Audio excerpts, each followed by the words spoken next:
आज बारामतीतल्या माळेगाव सहकारी साखर कारखान्याची पंचवार्षिक निवडणूक पार पडते। आज सकाळीच खासदार सुप्रिया सुळे, अजित पवार, रंजन तावरे यांनी निवडणुकीसाठी मतदान केले।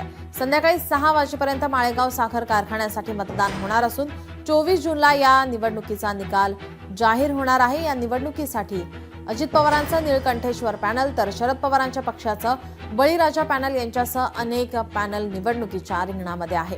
माळेगाव सहकारी साखर कारखान्यात 37 गावातील 68 बूथ केंद्रांवर मतदान पार पडते।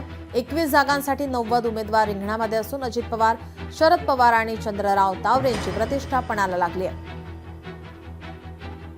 आज सकाळीच आपण पाहिलं तर बारामती येथील तहसील कार्यालयात अजित पवार यांनी मतदान केलं, तर माळेगाव या ठिकाणी SSM या हायस्कूलमध्ये जाऊन सुप्रिया सुळे यांनी मतदान केलं आहे।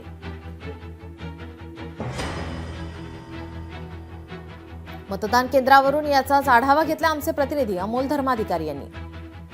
राज्याचं लक्ष लागलेल्या माळेगाव सहकारी साखर कारखान्याच्या निवडणुकीच्या मतदानाला आता सुरुवात झालेली आहे। सध्या आपण माळेगावमध्ये आहोत आणि एका मतदान केंद्रावर सकाळपासूनच या ठिकाणी मतदार आहेत, सभासद हे मतदान करण्यासाठी बाहेर पडलेले आहेत। काही वेळापूर्वीच खासदार सुप्रिया सुळे यांनी सुद्धा मतदानाचा हक्क बजावलेला आहे, तर दुसरीकडे रंजन काका तावरे यांनी सुद्धा या मतदान केंद्रावर येऊन मतदानाचा हक्क बजावलेला आहे। तर दुसरीकडे ब वर्गातून अजित पवार जे आहेत त्यांनी सुद्धा काही वेळापूर्वीच मतदान केलेलं आहे। गेल्या काही दिवसांपासून माळेगावची साखर कारखान्याची निवडणूक ही अतिशय चर्चेची ठरलेली आहे, कारण की या ठिकाणी स्वतः अजित पवार जे राज्याचे उपमुख्यमंत्री आहेत तेच चेअरमन पदासाठी सुद्धा उभे आहेत आणि दुसरीकडे चंद्रराव तावरे जे 85 वर्षाचे आहेत, शरद पवार यांचे अत्यंत जवळचे आणि भाजपचे नेते असलेले चंद्रराव तावरे हे सुद्धा या निवडणुकीमध्ये चेअरमन पदासाठी उभे आहेत आणि त्याचबरोबर शरद पवार यांच्या पक्षाचं एक पॅनल सुद्धा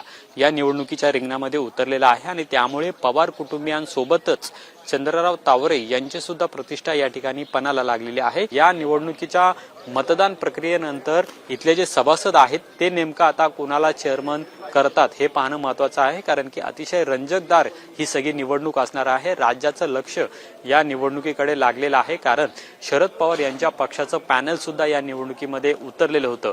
सुप्रिया सुळे यांनी सुद्धा या ठिकाणी 2 सभा घेतलेल्या होत्या, शरद पवारांनी सुद्धा या ठिकाणी बैठका घेतलेल्या होत्या, सांगता सभा घेतलेली होती आणि त्यामुळे ही निवडणूक प्रक्रिया सुरू झालेली असताना आता नेमकं या माळेगाव सहकारी साखर कारखान्याचं चेअरमन कोण होतं हे पाहणं महत्त्वाचं आहे।